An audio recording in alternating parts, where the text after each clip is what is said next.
안녕하세요. 저는 30대의 돌싱녀가 된 여자입니다. 저는 극성인 시모와 돈 무서운 줄 모르는 남편에게 질려버려 이혼을 선택하게 되었는데요. 처음부터 남편이 이혼을 하게 만들 만큼 최악의 인간이었던 건 아니었어요. 저희는 결혼 생활을 할 때 각자 번 돈은 알아서 관리하고 있었는데요. 그걸 제안한 사람이 다름 아닌 남편이었어요. 결혼을 준비하기 시작할 때 남편이 제일 처음 저에게 제안한 것이 돈 문제였어요. 자기야, 우리 결혼하게 되면 돈은 어떻게 관리할 거야? 돈 관리? 글쎄, 따로 생각해 본 적이 없는데. 왜? 따로 생각해 둔 게 있는 거야? 내 생각엔 돈 관리는 따로 했으면 좋겠어. 주변에 결혼한 친구들 보니까 양가 부모님들 챙기는 것 때문에 많이들 싸우더라고. 그게 다 돈 관리를 같이 해서 일어난 문제잖아.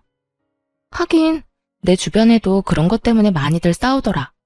누구 집에 뭘 더 얼마만큼 해줬다면서 섭섭하다고 싸우더라고. 맞아. 그러니까 우린 애초에 그럴 필요 없이 돈 관리 따로 하면서 각자 집은 알아서 챙기자. 생활비는 한 통장에 모아서 같이 쓰고 적금 같은 것도 같이 들긴 하는데 나머지 돈은 알아서 관리했으면 해. 어때? 난 괜찮아. 그렇게 하자. 사실 처음엔 좀 치사하다는 생각이 들기도 했어요. 아무래도 남편의 연봉이 저보다 더 높은데 돈을 따로 쓰자고 하니 치사하다는 생각이 약간 들기도 하더라고요. 하지만 남편의 말처럼 우리 부모 챙기는데 다른 사람 눈치 보지 않아도 된다는 점에선 꽤 괜찮은 제안인 것 같아 군말 없이 받아들이기로 한 것이었죠. 그렇게 결혼을 하고 난 후 저는 회사를 계속 다니게 되었고 남편은 재택근무 중이었는데 살림은 각자 상황에 따라 할 수 있는 것을 나눠서 하고 있었어요. 상황에 따라 남편이 시간이 돼 식사를 차리면 제가 뒷정리와 설거지를, 남편이 빨래를 하면 제가 건조를 하고 나머지 정리를 하는 식으로 말이에요. 그런 생활이 저희에겐 꽤 합리적이라 생각했는데 시모에겐 그렇지 않은 모양이었어요. 이 사실을 안 시모가 노발대발 화를 내기 시작하더니 결국 극성을 부려 저희 집 근처로 이사까지 와버렸으니까요. 나 이사했다. 너희 집 근처로. 네? 이사요? 언제 이사까지 하셨어요? 지난주에 했어. 마침 근처에 괜찮은 집이 있길래 그냥 급하게 해버렸지. 정리도 다 했으니 와서 뭐 할 필요도 없다. 그런데 내가 우리 아들하고 통화하다 들었는데 우리 아들도 살림 살고 있다는 게 사실이니? 네, 아무래도 저도 회사에 다니니 저 혼자 다 하긴 무리여서요. 그래서 각자 할 수 있는 만큼 나눠서 하고 있어요. 요즘은 맞벌이 해야 먹고 산다고 하니 내가 네가 일하러 다니는 것까진 별말 안 한다마는 아무리 그래도 그렇지 어떻게 남편한테 집안일을 시킬 수가 있어?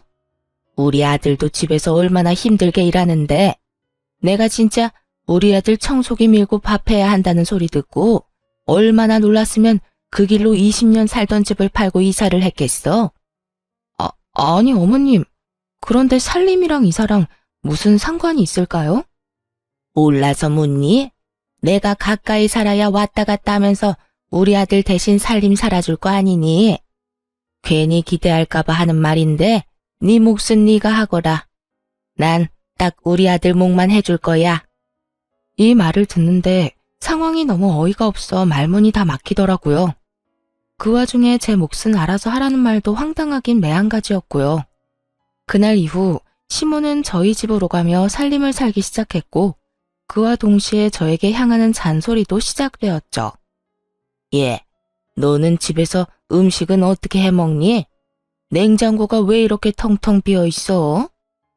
필요한 거 있으면 그때그때 장을 봐와서 해먹으니까 냉장고가 그득할 일이 잘 없죠. 아무리 그래도 이게 뭐니 이게? 냉장고가 든든해야 마음이 편한 법인데. 이건 뭐 냉장고 문 열 때마다 내가 한숨만 나온다. 먹지도 않을 재료 냉장고에 쟁여놓으면 뭐해요. 큰 마트가 멀리 있는 것도 아니고. 조금만 걸으면 아파트 정문에 있는걸요. 그리고 요즘엔 식재료 배달도 다 돼서 저희는 불편한 점이 전혀 없어요. 너희는 그럴지 몰라도 난 불편하니 이번 쉬는 날엔 장부터 봐서 다 채워놓거라. 생선도 사다가 올려두고 고기도 부위별로 사다 놓고 채소도 마찬가지야. 여러 가지 다 쟁여놔야 그때그때 손 가는 대로 꺼내서 먹을 거 아니야. 이쯤 되니 고마운 마음은커녕 마음이 불편해 오더라고요. 다 해먹지도 않을 식재료를 사서 채워 놓으라는 강요부터 해서 집안에서 머리카락이 떨어질 수도 있는 건데 제 머리카락이 바닥에 떨어져 있는 날이면 불같이 화를 내며 전화가 오니 정말 일이 손에 잡히지 않는 지경이었어요. 저는 결국 남편에게 불편하다고 말을 꺼내게 되었고 이런 저의 마음을 이해해 줄 거라 생각했던 제 예상과는 달리 남편은 조금 뿌르퉁한 반응을 보이더군요. 여보, 나 사실 어머님 이렇게 오셔서 집안일 해주는 거 불편해. 뭐? 왜? 혹시 당신 집안일을 해주지 않아서 그러는 거야? 우리 엄마가 딱 내 일만 해주고 가서 섭섭해서 그러는 거지? 내 일은 내가 하면 되는 건데 그런 거로 뭐가 섭섭해. 그런 게 아니라 어머님이 오시는 날마다 나한테 계속 오라고 한단 말이야. 퇴근하고 와서 어머님 잔소리 듣는 것도 힘든데 그보다 더 힘든 건 일하는데 전화로 잔소리 하시는 거야. 그런 날엔 일도 손에 안 잡히고 마음도 너무 불편하다고. 그러니까 당신이 말 좀 잘해봐. 앞으로는 안 오셨으면 한다고 말이야. 아무리 그래도 나 도와준다고 이사까지 했는데 어떻게 오지 말라고 해. 그러지 말고 당신이 좀 참아. 좋게 좋게 생각해달란 말이야. 나 사실 집안일하는 거 힘들었어. 같이 해야 하는 일이니까 나도 집에서 일하면서 중간중간 했었는데 그만큼 집중도 안 되고 나름 힘들었다고. 그런데 엄마가 와서 도와주면서 일에 집중도 더 잘 되고 일할 시간도 늘어서 그만큼 능률도 좋아졌어. 그까진 남편이 뭐라고. 제 일엔 지장이 되지만 남편의 일에 도움이 된다고 하니 또 마음이 약해지더군요. 그럼 당신이 잘 말해서 나 회사에 있을 때 전화는 하지 말라고 해줘. 좋게 말할 수 있으면 잔소리도 좀 하지 말라고 해주고. 내가 정말 잘못해서 듣는 소리면 나도 그러려니 하겠지만 솔직히 어머님이 나한테 하는 말은 전부 어머님 살림 습관에 우리 살림을 맞추라는 강요에 가깝잖아. 여긴 엄연히 우리 공간이고 우리 스타일이 있는 건데 어머님 마음대로 어머님 뜻대로 다 하려는 거 싫어 난. 그 정도는 해줄 수 있지? 그래, 알겠어. 내가 그 정도는 엄마한테 잘 이야기해 볼게. 그러니까 당신도 조금만 참아줘. 남편은 잘 말하겠다며 호언장담을 했지만 어떻게 뭘 잘 말한 것인지 시모의 잔소리는 더욱 심해져만 가더군요. 시모가 집안일을 돕는다고 해서 저에게 조금이라도 도움이 되었다면 저 역시 심해지는 잔소리를 더 참았겠지만 시모는 남편이 평소에 하던 일 조금과 남편의 밥만 챙길 뿐 저에게 그 어떤 도움도 되지 않았어요. 그러면서 제게 하는 잔소리는 그야말로 일장연설이었죠. 그날은 화장실이 문제였는데 회사에서 바쁘게 일하고 있는데 시모에게 전화가 와 남편이 혼자 쓰는 화장실이 더럽다며 노발대발 화를 내기 시작하더군요. 넌 도대체 집안일을 어떻게 하는 거니? 화장실 청소는 도대체 언제 했길래 저 모양이야? 세제 뿌려서 뜨거운 물로 욕실 싹 씻어내고 물기 없게 말리든 닦아내든 해야 할 거 아니니? 곰팡이 피지 않게 구석구석 칫솔로 잘 씻어내고 말이야. 어머님, 거실 화장실은 남편이 주로 써서 남편이 청소해요. 제가 쓰는 안방 화장실은 제가 씻으면서 매일 정리하고요. 부부끼리 네 화장실 내 화장실이 어딨어?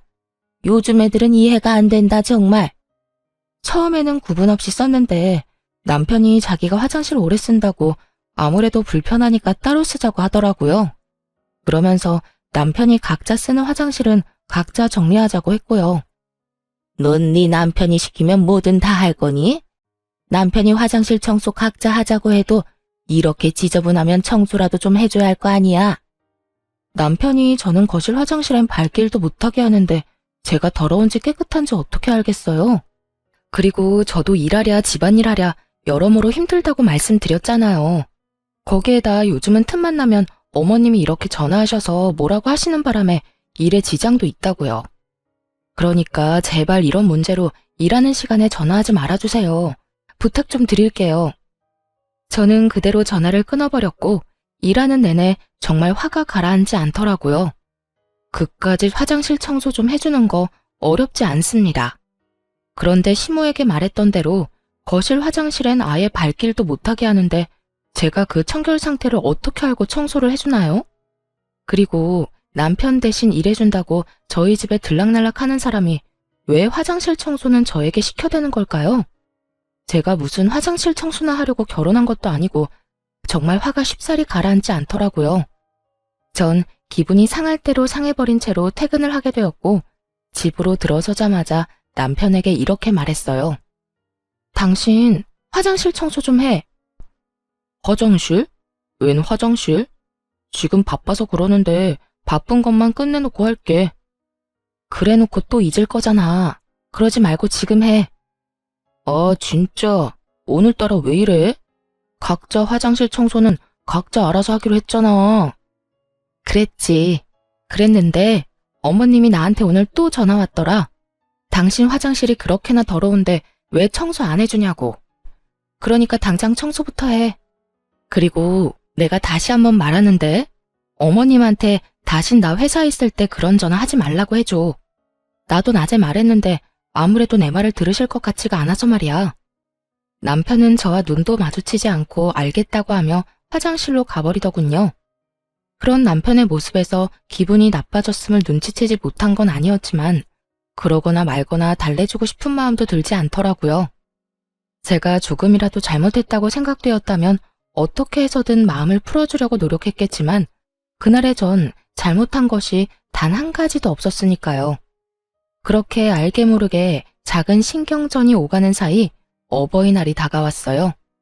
저희 부모님은 가진 것에 비해 검소한 편이셨는데 집안엔 가전, 가구들이 대부분 짧게는 10년, 길게는 20년씩은 좋게 넘은 것들이었어요. 아무래도 그런 부분들이 신경이 쓰였던 전 쓰지 않고 따로 모아두었던 상여금으로 친정에서 가장 오래된 에어컨을 바꿔주기로 마음먹었고 에어컨을 휴대전화로 고르던 중 그 모습을 남편이 보게 되었어요. 에어컨? 갑자기 에어컨은 왜? 아니, 곧 어버이날이잖아. 친정의 에어컨 작년부터 시원치 않았는데 이 김에 바꿔줄까 해서. 그럼 우리 집은? 우리 집은 뭐 해줄 건데? 황당하더라고요. 애초에 돈 관리를 따로 하며 각자 집은 알아서 챙기자고 한 사람이 누군데 저런 질문을 하니까요. 남편은 친정에 용돈 한 번을 준 적이 없었고 오로지 시댁에만 생활비를 제외한 모든 돈을 쓰고 있다는 사실을 뻔히 알고 있어 그 황당함은 더욱 컸어요. 그것뿐만이 아니었어요. 남편이 상여금을 좀 많이 받은 일이 있었는데 그때 그 많은 상여금을 한마디 상의도 없이 시댁 휴가 비용으로 다 써버린 걸 알고 크게 한번 싸운 적도 있었죠. 그때 남편이 저에게 한 말을 아직도 기억해요. 우리 약속했잖아. 생활비만 제외하고 나머지 돈은 알아서 관리하자고. 거기에 상여금도 당연히 포함된 거 아니야? 당신도 상여금 받잖아. 그 상여금을 어디에 어떻게 쓰든 난 상관 안 할 테니까 나한테 뭐라고 좀 하지 마. 다시 한번 말하는데 내 돈은 내 돈이고 당신 돈은 당신 돈이야. 각자 돈으로 효도는 알아서 하자고. 이랬던 사람이 이제 와서 제 상여금으로 시댁을 챙기려고 하니 황당할 수밖에 없는 상황이었죠. 남편은 기대에 찬 눈으로 저를 보고 있었고 전 그런 남편을 한번 흘겨보곤 이렇게 말해주었어요. 잊었어? 각자 돈으로 효도는 알아서 하자며. 이 말도 내가 아닌 당신이 한 말이야. 그래놓고 이제 와서 왜 이래? 그건 당신이 고작해야 용돈이나 드릴 줄 알고 그랬던 거지. 이렇게 비싼 가전 사주는 줄 알았다면 애초에 그런 말을 했겠어. 그러지 말고 우리 집에도 에어컨 좀 사드리자. 우리 집 에어컨도 오래돼서 시원한 바람도 제대로 안 나온단 말이야. 아니면 에어컨 비용만큼 용돈을 드리든지. 그렇게 주고 싶으면 당신 돈으로 줘. 그 많은 상여금으로 어머님 아버님 여행 보내드릴 때는 나보고 그렇게 뭐라고 하더니 이제 와서 이러고 싶어? 말이 나왔으니까 하는 말인데 당신 나랑 결혼하고 우리 부모님 용돈이나 준 적 있어? 각자 집 알아서 챙기자는 핑계로 용돈 한 번 준 적도 없으면서 그런 말하기 부끄럽지도 않아? 뭘 그런 것까지 따지고 드냐? 그래, 알겠어. 우리 집은 내 돈으로 내가 알아서 챙길 테니까 나중에 당신 나한테 뭐라고 하지나 마. 왜 이렇게 비싼 거 해줬냐고 따지고 들지나 말라고. 다 알겠으니까 나한테 피해나 주지 마. 나한테 아무 피해 안 주면 내가 왜 뭐라고 하겠어? 그래? 알겠어. 어디 두고 보자. 그렇게 감정이 상해버린 채 저는 친정에만 에어컨을 장만해드리게 되었고, 며칠 뒤 시모 역시 생각지도 못했던 고가의 선물을 받았다는 사실을 알게 되었습니다. 그날은 퇴근이 좀 빨랐던 날인데 집에 돌아가니 그때까지 시모가 집에 있더라고요. 들어가자마자 시모가 손에 쥐고 있던 청소기를 제 손에 쥐어주며 청소나 하고 있으라며 자긴 이만 가보겠다고 가방을 챙기더군요. 그런데 시모가 챙긴 그 가방이 1,000만 원 가까이 하는 명품 가방으로 전에는 못 보던 것이었어요. 저는 설마 하는 마음으로 시모의 가방을 멍하니 보고 있자 시모가 흐뭇한 미소를 보이며 이렇게 말하더군요. 네가 봐도 너무 예쁘지 않니? 이번 어버이날 선물로 우리 아들이 사준 선물이란다. 우리 아들 통도 크지? 아빠한텐 명품 재킷, 엄마한텐 명품 가방. 요즘 우리 아들 덕에 내가 밥을 안 먹어도 배가 부르다니까. 그걸 제 남편이 사드렸다고요? 아버님 재킷까지요? 그래. 내 아들이 이번 어버이날 선물로 사줬다니까. 친구들도 그런 효자가 또 없다면서 부러워들 하는데 내가 아주 어깨가 하늘에 닿을 정도라니까. 하여튼 너도 왔으니 나는 이만 가마. 청소기나 좀 돌리려무나. 시모가 돌아가고 난 후 아무리 생각해봐도 남편에게 그런 큰 돈이 나올 곳이 없더라고요. 그래서 전 돈의 출처에 대해 물어보기 시작했어요. 도대체 돈이 어디서 나서 저렇게 큰 선물을 사드린 거야?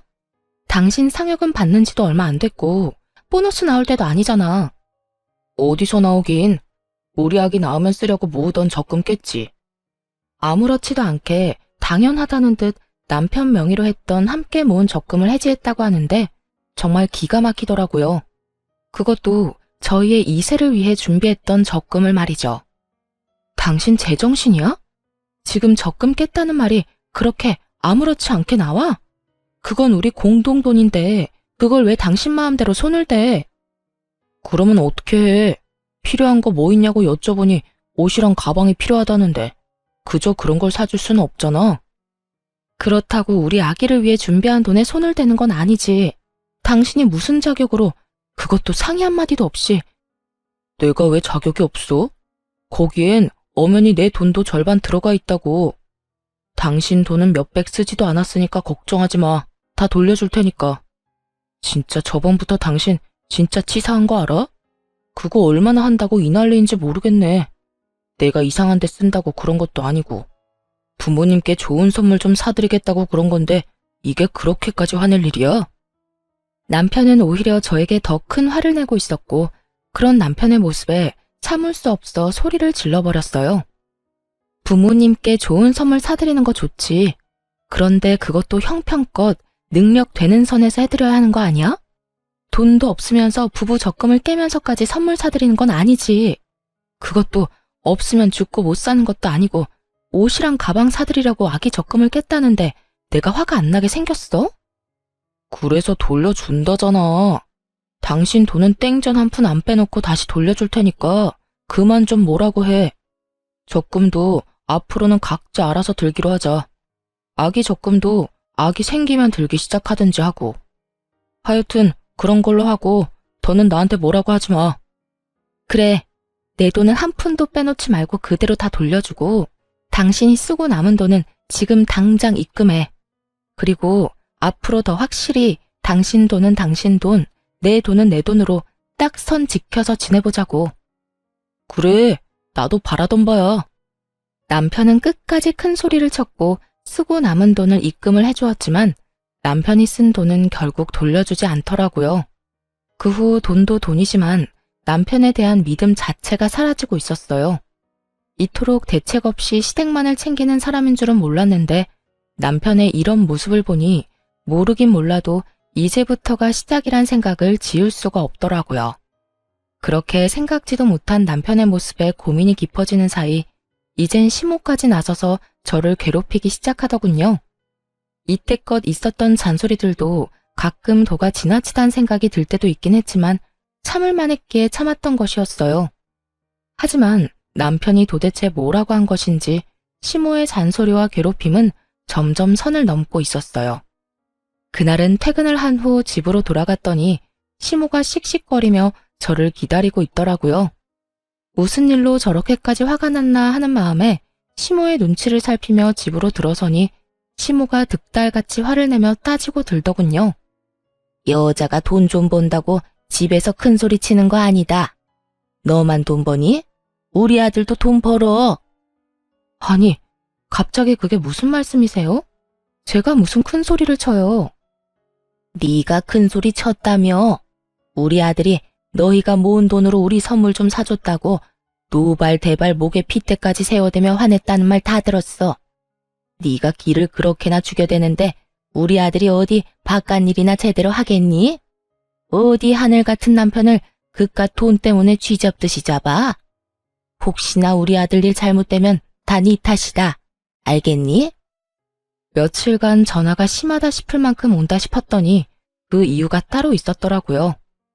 대책만 없는 줄 알았던 남편은 입까지 싼 놈이었고 그새 시모에게 저희가 싸운 이야기를 다 전했던 것이었죠. 웬만하면 모든 상황을 좋게 넘기고 싶어 심하게 대하고 싶지 않았는데 도저히 더는 참으면 안 되겠다 싶더라고요. 그래서 전 시모와 함께 언성을 높이며 하고 싶었던 말을 다 쏟아냈어요. 그러면 제가 참고만 있었어야 했나요? 다른 것도 아닌 저희가 이세가 생기면 저희 아기를 위해 쓸 돈이었어요.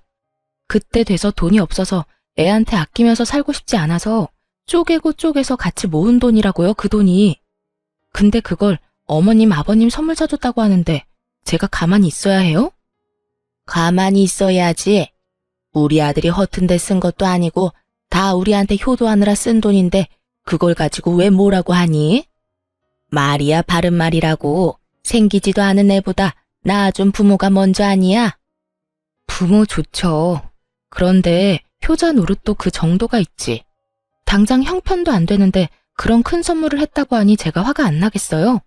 심지어 가방이나 옷이 없다고 죽는 것도 아니고 그저 사치품일 뿐이잖아요. 그러는 네 친정은 에어컨 없으면 죽는다니? 너도 네 친정에 에어컨 해줬다며?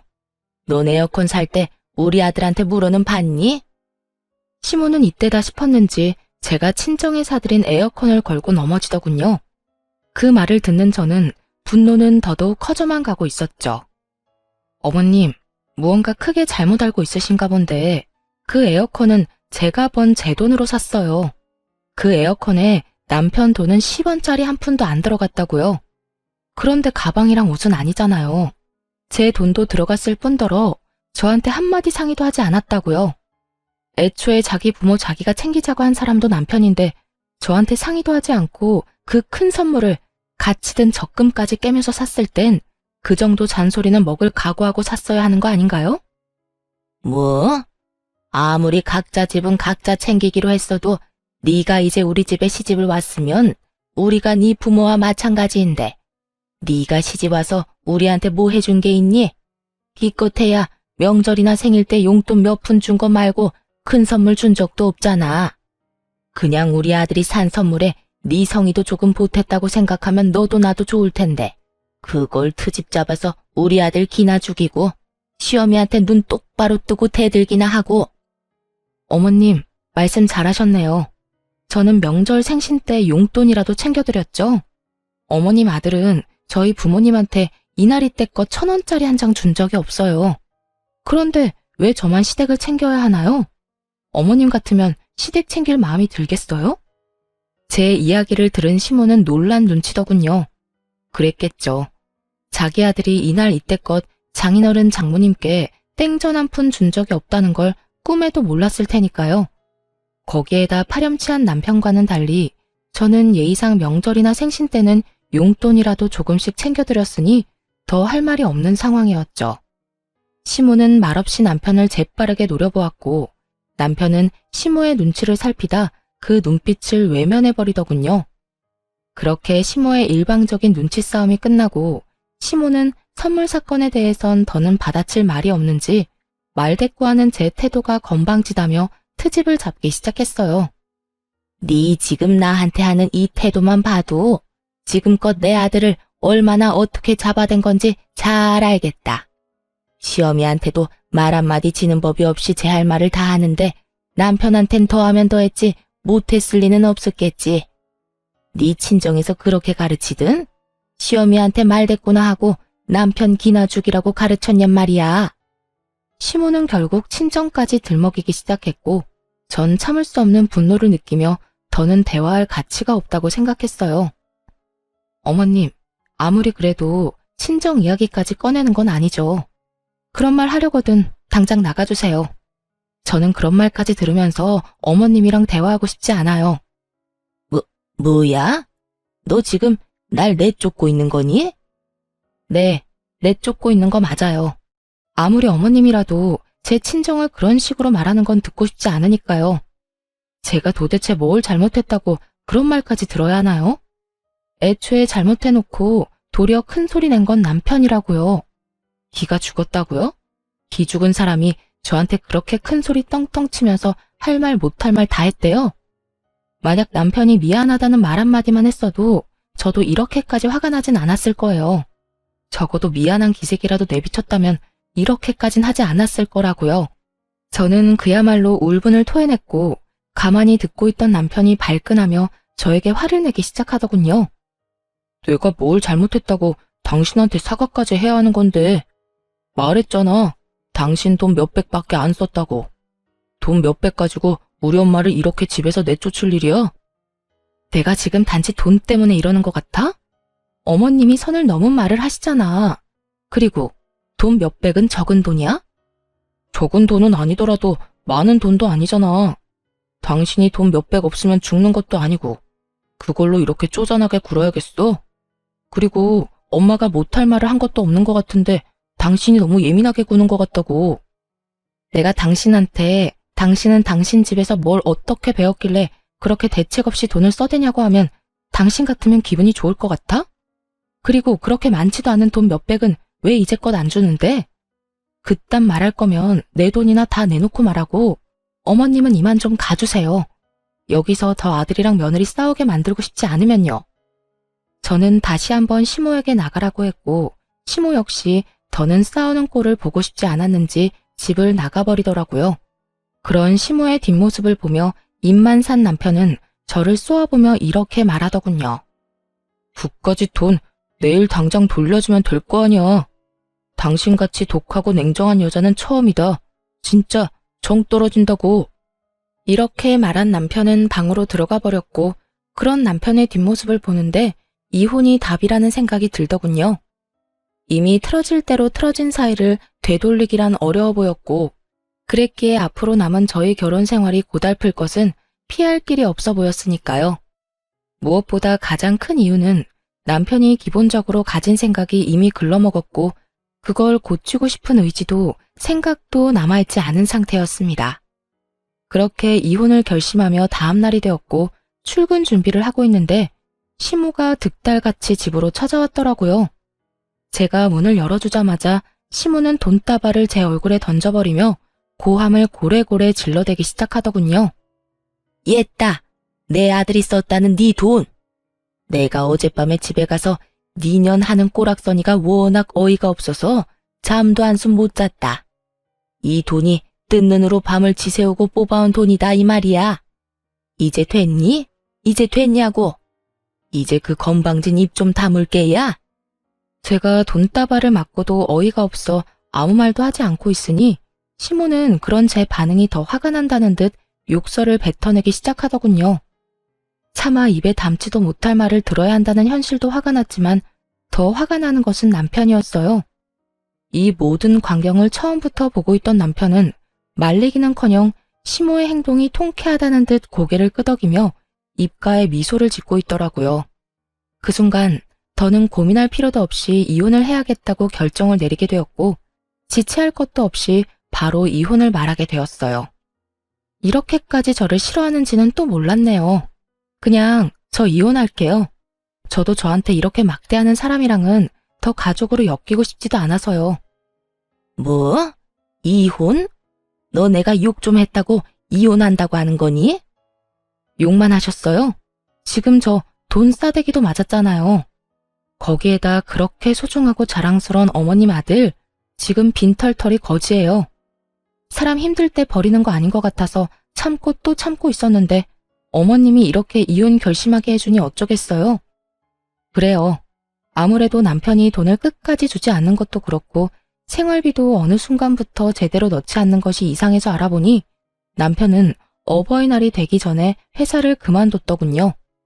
그간 조금씩 모아둔 돈으로 집에서 온라인 사업을 한다고 설치고 있었고 이것저것 손댄 것마다 망한 듯 하더라고요. 거기에다 온라인을 통해 사업 노하우를 알려준다는 사기까지 당해 그나마 있던 돈까지 싹 다 날리고 빚까지 생긴 상태였죠. 그런 상황에서 시모 시부의 선물을 샀다는 것도 화가 나긴 했지만 사랑하는 남자였기에 기죽이고 싶지 않아 모른 척하며 먼저 이야기를 꺼내주길 기다렸던 것이었어요. 그런데 시모와 남편이 이렇게 합심해 제 심기를 계속해서 건드리니 더는 참을 수가 없지 않겠어요. 그제야 모든 사실을 안 시모는 이 모든 게 사실이냐며 남편에게 묻기 시작했어요. 너, 이 말이 다 사실이야? 돈도 다 날리고 빚까지 있단 말이 사실이냐고. 그게 난 다 잘해보려고 그러다가 그게 생각보다 힘들더라고요. 모은 돈만 다 날리고 끝내려고 했는데 노하우를 기가 막히게 알려준다는 사람이 있어서 거기에 돈을 주다 보니까 빚까지 생겨버렸어요. 아니, 그런데 당신은 어떻게 한 거야? 왜 알면서 아무 말도 안 한 거야? 왜겠어? 당신 엄마 말처럼 기죽이기 싫어서 모른 척 해준 거지. 아, 됐어. 말해봤자 입 아프고 지금 그게 중요한 것도 아니지 않아? 내가 이혼하자는 말은 못 들었니? 우리 이혼하자고. 난 더는 당신 같은 인간이랑도 못 살고 당신 엄마한테 이딴 취급이나 받으면서도 못 살아. 그러니까 당장 이혼해. 당신 아무리 화가 났다고 해도 이혼하자는 말을 그렇게 하면 안 되지. 이혼이 장난이야? 이까짓 일로 이혼하게? 넌 지금 이게 장난으로 보여? 난 지금 그 어느 순간보다 진심이야. 이혼해 우리. 남편은 여전히 제 말을 어깃장쯤으로 여기고 있는 반면에 시모는 제 말이 진심이란 걸 알아챘는지 그제야 저를 달래려고 애쓰더라고요. 예, 이런 일로 이혼은 무슨 이혼이니? 내가 돈 던진 건 사과하마. 나도 오죽했으면 이 아침부터 찾아와서 그런 짓을 했겠니? 어제는 네가 나한테 너무 심하게 말대꾸를 하지 않았니? 그렇다 보니 내가 너무 흥분한 상태에서 잠도 못 자다 보니 정신이 잠시 어떻게 됐었나 보구나. 그러니 네가 넓은 마음으로 이해 좀 하려무나. 이제 와서요? 돈 던지고 화내고 욕하고 할 건 다 해놓고 이제 와서 사과요? 사과로 모든 문제가 다 해결될 것 같으면 경찰은 왜 있는 걸까요? 무심코 던진 돌에 개구리는 맞아 죽는 법이에요. 저는 이미 어머님의 말에 상처받았고 그건 그 어떤 말로도 말끔히 씻길 것 같진 않네요. 아가, 그러지 말고 이 늙은 시어미가 잠시 노망이 났었다고 생각하고 너그럽게 이해해주면 안 되겠니? 이렇듯 시모는 어떻게 해서든 저를 달래보려고 애쓰는데 남편은 그런 시모의 앞을 막아서서 저에게 득달같이 화를 내기 시작하더라고요. 아, 됐어. 엄마가 뭘 잘못했다고 그렇게까지 해? 그리고 당신, 우리 엄마가 이렇게 미안하다고 굽히고 들어오면 당신도 적당히 하고 끝내야지. 끝까지 고개 빳빳이 들고 이럴 일이야? 적당히 좀 하란 말이야. 아우 진짜 정 떨어져. 무직인데다 빚까지 있는 아들이 큰 소리를 치자 시모는 더는 모르겠다는 듯 고개를 절레절레 흔들더니 남편에게 이런 말을 남기고 집을 도망치듯 빠져나가 버리더군요. 아들, 분위기 파악 좀 해. 네 집사람 화 많이 난 것 같으니까 엄마는 이만 가보마. 두 사람이 좋은 쪽으로 이야기 잘 나눠봐. 이렇게 이혼한다고 하면 다들 뭐라고 하겠어? 그러니까 좋게 이야기 잘 나눠. 시모는 그렇게 집을 도망치듯 나가버렸고 남편은 시모가 던진 돈을 주우며 여전히 상황 파악도 되지 않은 말을 하기 시작했어요. 결국 또 이겨먹었네. 기분 아주 좋겠어. 이렇게 돈까지 생기고 말이야. 내가 당신이 화가 많이 난 것 같아서 이 돈까지 주워주는 거야. 세상에 이런 남편이 어디 있냐? 시어머니를 뻑하면 집에서 쫓아내는 와이프한테 땅바닥에 떨어진 돈까지 주워주는 남편이 어디 있냐고. 당신은 나한테 진짜 잘해야 해. 내가 이번에 사업이 좀 잘못되어서 그렇지. 그것만 빼면 나 같은 남편 또 없다고. 눈치가 없는 것도 모자라 큰 착각에 빠져 허우적거리고 있는 남편놈을 보고 있자니 정말 웃음이 다 나더라고요. 도대체 이런 인간 뭐가 좋다고 이때껏 참고 살았나 싶어 저 스스로가 한심하기도 했고요. 그렇게 여러 가지 생각을 하던 저는 여전히 돈을 줍고 있는 남편을 내려다보며 좀 더 확실하게 말해주었어요. 당신 엄마가 우리 집에서 도망치듯 가는 꼴을 보고도 모르겠니? 나 이혼하자는 말 진심이야. 뭐? 정말 이혼하자고? 이까진 일로? 당신한테는 이까진 일일지는 몰라도 난 아니야. 난 당신같이 대책 없이 효자 노릇을 하는 남자도 싫고 당신 엄마처럼 아나무인에 화난다고 욕부터 하는 사람을 내 시어머니로 모시고 싶은 생각도 없어. 그제야 남편은 제 말이 진심이란 걸 알아차린 듯 급하게 무릎을 꿇고 빌기 시작하더군요. 여보, 이러지 마. 내가 당신이랑 어떻게 이혼을 해? 나 당신 없으면 안 되는 거 알잖아. 그렇겠지. 빚은 생겼는데 회사도 그만뒀고 모아둔 돈은 전부 당신 집에 효자 노릇을 한다고 다 써버렸을 테고. 당장 돈 한 푼 없는데 나랑 이혼하면 완전 큰일이겠지. 그런데 어떡하지? 난 당신이랑 이혼한다고 해서 큰일 날 게 하나도 없는데. 그러게 내가 알면서도 다 모르는 척 해줄 때 진작 잘하지 그랬어. 내가 당신을 조금이라도 사랑하고 조금이라도 불쌍하다고 느낄 때 나한테 조금이라도 잘했다면 내 입에선 이혼하자는 말까진 나오지 않았겠지. 여보, 이러지 마. 내가 정말 잘못했어. 아까 당신이 그렇게 당하는데 지켜만 보고 있었던 것도 엄마가 매번 당신한테 잔소리하면서 뭐라고 할 때 당신 편 못 들어준 것도 미안해. 그리고 당신한테 상의 한마디 없이 적금 깬 것도 미안. 정말 다 미안하니까 제발 나 한 번만 용서해주라, 어? 이제서야 그렇게 미안하다고 빈다고 한들 내 마음에 와닿을 것 같아? 그 진심이라곤 하나도 없는 사과 받아줄 생각 없으니까 이혼이나 준비하고 있어. 난 당신이 뭐라고 하든 무조건 이혼할 거니까 말이야. 전 울고불고 하며 매달리는 남편을 뿌리치고 집을 나와버렸어요. 그 후 이혼만은 안 된다고 끝까지 우겨대는 남편 덕에 소송이 진행되었어요. 가정 파탄의 원인이 철저히 남편의 재산 빼돌림과 시모의 낭비벽으로 인해 일어났고 그걸 입증하는 증거를 전부 제출했죠. 그렇게 시모와 남편에게 위자료를 받고 이혼하게 되었습니다. 이혼하고 난 후 다신 연락을 할 일이 없을 거라 생각했는데 반년쯤 지났을 때 전 남편에게 연락이 오더라고요. 그간 연락 한 통 없었던 전 남편이었던지라 도대체 무슨 일인가 싶어 전화를 받게 되었어요. 여보세요? 무슨 일이야? 여보, 잘 지냈어? 여보는 무슨? 우리 이혼한 거 잊었어? 내 안부가 갑자기 궁금해서 전화했니? 그게 요즘 너무 힘드니까 당신 생각이 나더라. 왜? 그렇게 효자 노릇이 하고 싶어 안달이더니 막상 같이 사니까 힘든가 보네? 나 너무 힘들어. 당신도 알다시피 당신이랑 이혼하기 전에도 빚이 있었는데 당신한테 위자료 주느라 빚을 더 지게 됐거든.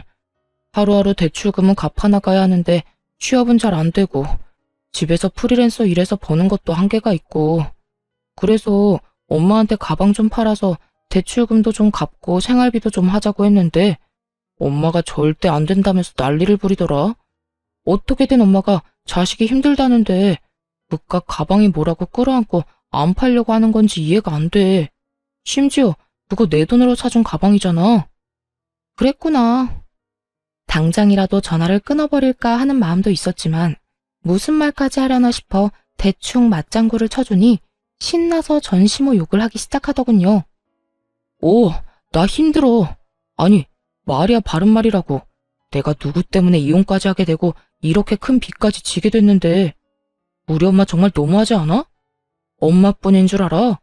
아버지도 내가 그렇게 힘들다고 노래를 부르는데도 대출금 한 번을 안 갚아주시더라. 그래서 하고 싶은 말이 뭔데? 그냥 나 후회 많이 하고 있다고. 진작 당신 말 듣고 우리 집 말고 내 가정에 더 신경 쓰면서 살 걸 싶더라. 당신 말이 다 맞았어. 날 진짜로 생각해주고 내 미래에 대해서, 아니, 우리 미래에 대해서 걱정해주는 사람은 당신뿐이었는데 그땐 그걸 왜 몰랐나 몰라. 있는 힘껏 불쌍한 척을 해대던 전 남편 놈은 귀엽고 우는 소리까지 내며 하소연을 하기 시작하더군요. 나 사실 당신이 너무 그리워. 요즘 잠도 제대로 못 자고 밥도 제대로 못 먹어. 그게 내가 그리워서 그렇다고? 아니, 돈은 갚아 나가야 하는데 돈이 없으니까 그렇겠지. 오늘 이렇게 전화한 것도 나한테 동정심이라도 자극해보려고 그러는가 본데, 꿈 깨. 난 당신한테 낭비할 동정심 같은 건 없으니까 말이야. 당신은 정말 내가 불쌍하지도 않아? 내가 이렇게까지 반성하고 있다고 하는데? 전혀 불쌍하지도 않고 당신 말이 진심으로 와닿지도 않아. 전 남편은 금방이라도 제가 전화를 끊어버릴 것만 같았는데 급하게 숨겨둔 진심을 꺼내기 시작하더군요. 듣고만 있어도 소름이 끼쳐오는 더러운 속내를 말이죠. 정말 진심이야. 내 속을 꺼내 보여주고 싶을 만큼 진심이라고. 그러니까 그렇게 부정적으로만 보지 말고 다시 한 번만 잘 봐줘. 나 정말 반성 많이 했고 이제 정말 정신 차렸어. 그래서 하는 말인데 우리 다시 잘해보면 안 될까? 나 당신이 조금만 도와주면 빚도 금방 갚을 수 있고 그렇게만 되면 나 다시 일어나는 건 시간 문제야. 당신도 잘 알다시피 내가 회사 다닐 땐 당신보다 연봉도 높았잖아. 내가 재취업만 되면 이제 내 월급은 당신 다 줄게. 약속할 수 있어. 각서라도 쓰라면 쓸게. 난 네 돈 같은 거 필요도 없으니까 재취업돼서 나보다 연봉 많이 받게 되는 날이 오면 그 돈으로 네 빚이나 똑바로 갚고 살아. 신용불량자나 되지 말고. 빚 갚고 남은 돈으로 네 부모님들한테 다시 효자 노릇도 좀 하고. 여보, 그러지 말고 제발. 나 진짜 반성했다니까. 네 반성 따윈 필요 없으니까 애꿎은 사람 그만 괴롭히고 네 인생 너 혼자 잘 살아. 어디 엄한 사람 엮어서 빚을 갚는데 이용하려고 불쌍한 척이야? 한 번만 더 전화하기만 해봐. 스토커로 확 신고해버릴 거야. 그렇게 전화를 끊어버렸고 그 후론 연락이 오는 일은 없었습니다. 그렇게 있을 때 잘할 것이지 백수된 것도 참아주고 빚쟁이가 된 것도 모른 척 해준 여자를 놓친 것을 한평생 후회하며 살았으면 좋겠다 싶었네요. 저는 잘 지내고 있어요. 그런 일이 있은 지 1년이란 시간이 지났고 결혼을 하며 포기했던 해외 지사 파견 기회가 와 요즘엔 설렘 반 걱정 반으로 시간을 보내고 있어요. 새로운 곳에서 저 혼자 다시 시작해야 한다는 것이 조금 무섭긴 하지만 부모님께서 이참에 잘 됐다며 더 큰 세상에서 더 많은 것을 보고 경험한 후 다시 돌아오라고 응원해 주시더라고요. 그 응원에 힘입어 열심히 적응해 보려고요. 이참에 새로운 곳에서 새로운 출발을 해보는 것도 저에게 좋은 터닝 포인트가 되겠지 하는 생각만 하고 있는 중이랍니다. 이렇게 이혼을 해도 제 인생엔 아무런 문제 없이 더 좋은 기회들이 생겨나는데 그땐 왜 그렇게 참고 살았나 모르겠어요. 지금 생각하면 참 바보 같은 생각인데 이혼을 할 때까지만 해도 이대로 내 인생이 모두 무너져버리면 어쩌나 하는 걱정이 크더라고요. 하지만 막상 이혼을 하고 나니 이혼녀 딱지쯤이야 별거 아닌 것이었고 제 인생도 무너지지 않더군요. 물론 쉽게 내릴 결정은 절대로 아니지만 그렇다고 해서 이혼이 무서워 그 모진 냉대와 욕설 그리고 무능력하면서도 효자 노릇만 하는 남편을 참고 살 것은 아니었단 생각이 강하게 드는 요즘이네요. 저에게 있어 가장 크고도 높았던 이혼이란 산을 무사히 넘은 만큼 외국에 가서도 밥 굶지 않고 할 말은 다 하면서 잘 살아보려고요. 저 잘 해낼 수 있겠죠? 이로써 저의 사연도 끝이 났네요. 긴 이야기였는데도 불구하고 끝까지 함께 해주신 모든 분 감사합니다. 좋은 하루 되세요.